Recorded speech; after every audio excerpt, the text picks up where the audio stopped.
Di antara semua yang sunnah-sunnah yang ada, itu yang dianjurkan kan menghidupkan malam-malam dengan sholat, dengan baca Al-Quran, tadabbur Al-Quran. Tapi jangan lupa, ini ada satu yang ajibnya luar biasa, tapi banyak orang yang melupakannya. Ya banyak orang yang melupakannya. Apa?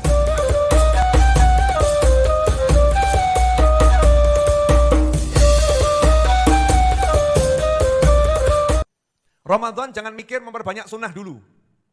Jangan mikir itu dulu. Ramadan itu yang perlu difikirkan nomor satu adalah yang wajib terlaksana dengan baik dan benar dulu.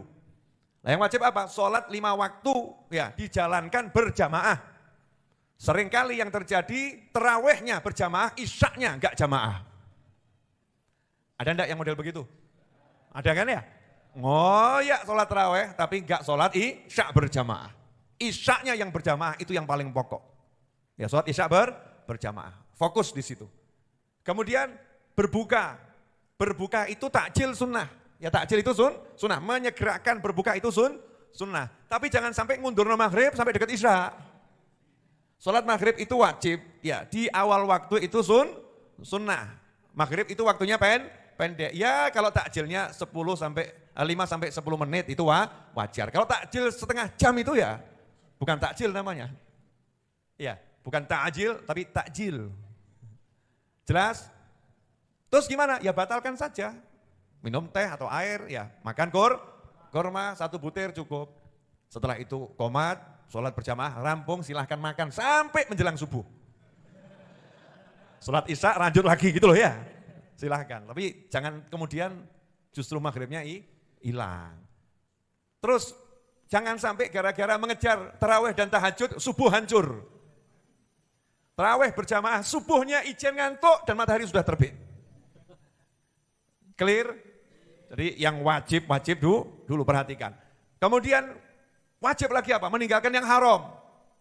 Jangan sibuk lidah ini baca Al-Quran, tapi menit berikutnya sibuk ngerasani orang. Dan zaman sekarang gunjing orang itu bisa terjadi tanpa kita ikut menggunjing. Di mana itu? Grup WhatsApp. Kalau itu grup ghibah wa namimah saudara-saudara. Antum diam di situ, mendiamkan dan mendengarkan ghibah wa namimah, bahkan scroll ikut membacanya, sama dengan melakukannya. Nah terus gimana? Ya dengan berat hati terpaksa, grup saya istirahat dulu ya Ramadan. Kenapa ini grup ghibah wa namimah? Jadi nanti saya akan kembali setelah hari raya. Muka-muka yuk gak balik gitu ya. Paham ya? Jadi kadang kita gak ghibah wa namimah dengan lisan, tapi dengan tulisan. Itu bahaya. Hancur itu semua pahala puasa Ramadan. Bayar utang hukumnya apa? Wajib. Lah saya nggak punya duit, gimana? Ya ngomong. Mohon maaf belum punya duit, please maafkan ya. Selesai tugasmu. Lah emang nggak punya duit kok. Lah kalau punya duit kirim pesan WhatsApp, mohon maaf, entek duitmu. Karena barang siapa yang berhutang dengan niat melunaskan, maka Allah akan melunaskan hutangnya. Barang siapa berhutang dengan niat ingin menghancurkan hartanya, tidak membayar, maka Allah akan menghancurkan hartanya. Jadi kalau punya ya bayaran, kalau nggak punya ya ngomong. Dimarahin, terima. Dan maafkan orang yang marahi, karena apa? Layak dimarahi. Ya layak dimarahi. Marahnya berlebih-lebihan, biar Allah yang ngukur berlebihannya, kamu nggak ikut ngukur. Yang nggak usah ikut ngukur. Karena orang yang nagih itu punya hak sama, tidak melanggar aturan agama dan negara. Jelas? Nah, apalagi?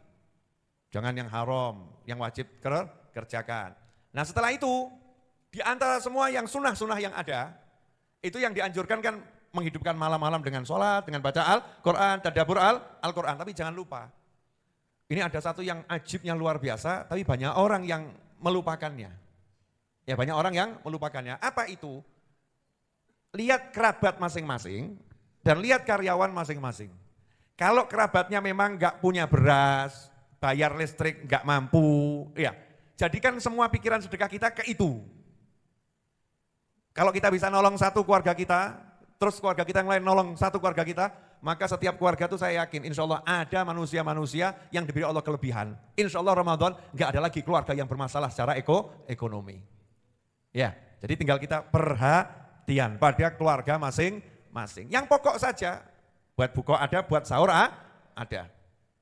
Kan sederhana, makannya kita mayoritas makan beras. mayoritas di Indonesia. Walaupun kalau di Madura masih ada yang nasi jagung ya. Nasi jagung itu sama beras mahal mana kira-kira ya? Tergantung. Ya, nasi jagungnya kalau yang ajib ya, buatnya juga nggak mudah nih. Ustaz Is kan paham nih. Yes, biasa makan nasi jagung juga. Ya, mau buat? Oh, boleh. Nah yang kedua, ya tadi kan ngasih makan. Yang kedua itu ada amalan yang luar biasa di bulan suci Ramadan yang seringkali diabaikan, ngurusi karyawan. Itu perintah Nabi SAW, ringankan beban karyawanmu di Ramadan. Kalau Masjid Ar-Raudhah ini punya tukang ya, tukang tetap yang selalu bangun. Sekarang pun masih ngelembur nih, ngerjakan tempat tidur untuk santri Ramadan nanti. Ini teman-teman saya dan karyawan-karyawannya lagi ngelembur. Karyawannya siapa? Tukang-tukang. Di Masjid Ar-Raudhah ini ada kurang lebih 6-7 tukang tetap. Ya, itu kalau bulan suci Ramadan wajib libur. Tapi gaji jalan. Oh, silahkan dicontoh. Mesti mikir ngumet. Iya, libur tapi gaji jalan. Lah terus, ya ora terus. Lah pripun, ya ora pripun. Gitu aja kok, repot. Kalau misalnya Anda punya suatu perusahaan, jangan ngomong sama saya nggak mungkin, nggak masuk akal, nggak logis. Saya sekolah SMA Negeri 2 Surakarta, alhamdulillah sekolah saya bagus. Walaupun sampai SMA, guru-guru saya pinter-pinter.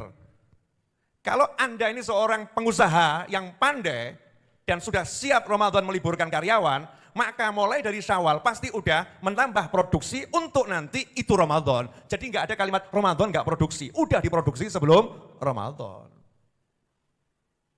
Masuk ya. Tapi kerjanya nih buat makanan kok, Beb. Terus gimana? Ya sebelum Ramadan kamu tingkatkan omset produksimu, mikiro. Maksud aku sih ngajari. Nah, itu kalau terjadi, bayangkan loh, ini cita-cita saya, cita-cita boleh ya? Kan cita-cita yang bagus-bagus gak jadi masalah ya? Saya tuh bayangkan kalau punya perusahaan dengan karyawan 20 orang misalnya, punya perusahaan. Terus saya bilang sama karyawan saya, yuk kita kerja keras semangat, Syawal, Dzulqa'dah, Dzulhijjah. Begitu akhir Sya'ban kalian semua berangkat umroh. Pulangnya mau hari raya. Siap, semangat itu semua itu. Ya semua kan semangat. Ramadan libur semua, jalan-jalan Mekah Madinah. Makan yang enak di sana. Gimana? Setuju. Ada yang mau niru? Mikir. Iya, gak usah jauh-jauh ke Mekah Madinah dulu. Iya, gampang. Ramadan, nyantri di Ar-Raudhah. Gratis, ngirit toh ya. Kan ngirit. Ambil paket yang 10 hari, atau paket yang 10 hari kedua, atau paket 20 hari. Semuanya gratis. Karena santri Ramadan saya bagi menjadi 3 paket. Paket pertama 1-10, paket kedua 11-21, paket ketiga 1-21. Komplit itu. Paket komplit. Gratis semuanya. Makan, minum, tidur, Masya Allah. Yang layani Ustadznya yang layani. Luar biasa. Kawan-kawan ini. Karena ya cari ganjarannya ya begitu aja. Ngajak teman-teman ibadah. Dan kalau santri Ramadan jangan berpikiran di sini nanti akan diajak wirid banyak-banyak ya. Enggak. Wirid itu bagianmu masing-masing, perbanyak sendiri terserah. Di sini thariqahnya asyikiyah, yang asyik-asyik saja. Assalamualaikum warahmatullahi wabarakatuh. Sahabat Tabligh Khutub dan para muhibbin Habibana Naufal Al-Idrus yang berbahagia. Di kesempatan kali ini beliau di hadapan para jamaah Majelis Ar-Raudhah menyampaikan betapa kita harus memanajemen waktu yang bagus pada bulan Ramadan ini. Di samping kita juga harus mengerjakan sunnah-sunnahnya, tapi kita juga tidak boleh meninggalkan yang wajib. Di antaranya adalah sholat 5 waktu. Kemudian untuk lebih menyempurnakan ibadah kita di bulan Ramadan ini, kita juga disuruh tidak hanya mementingkan hubungan kita dengan Allah Subhanahu wa Ta'ala, akan tetapi kita juga harus memperhatikan hubungan sesama manusia. Salah satunya adalah kerabat, saudara-saudara kita, agar apa? Agar itu semua menjadi penyempurna bagi ibadah kita di bulan Ramadan kali ini. Demikian, semoga kita mendapatkan ilmu yang bermanfaat. Assalamualaikum warahmatullahi wabarakatuh.